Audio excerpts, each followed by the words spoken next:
ওয়ালাইকুম বন্ধুরা, আমি এই মুহূর্তে দাঁড়িয়ে আছি ময়নামতিতে। এটা হচ্ছে রাজা ভবদেবের প্রাসাদ। আপনাদেরকে যদি একটু দেখাই যে শুধু এই কক্ষটার জন্য আমার পিছনে যে কক্ষটা রয়েছে, এইটা একটা কক্ষ ছিল। এই কক্ষটার জন্য চারপাশে এত মোটা দেয়াল তৈরি করা হয়েছে শুধু সেফটির জন্য। আপনারা যদি দেখেন যে আসলে এখানে হয়তোবা আপনার 10 ফিট বাই 7 ফিট বা 6 ফিট কক্ষটা।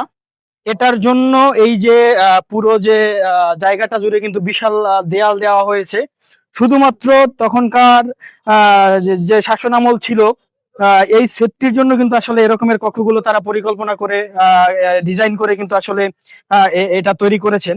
আহ, এটা প্রায় 15 ফিট, এই যে 15 ফিট পাশে এত মোটা দেয়াল। আসলে ইতিহাসে এখনো সাক্ষী হয়ে আছেন আসলে এই দেয়ালগুলো। প্রায় 1300 1200 1300 বছর আগের এই দেওয়ালগুলো কিন্তু এখনো যদি এখানে কেউ আসে, সে যদি নীরবে মন থেকে ফিল করার চেষ্টা করে যে আসলে এই জিনিসগুলো ভাবার যে এখানে একসময় মানুষ বসবাস করতো। তারা তাদের সংসার অথবা তাদের ব্যবসা বাণিজ্য, তাদের ছেলে মেয়ে আনন্দ এখানে সময় তো আসলে সেই মানুষগুলো আজকে না থাকলেও কিন্তু আসলে তাদের রেখে যাওয়া স্মৃতিগুলো আসলে এখানে রয়েছে।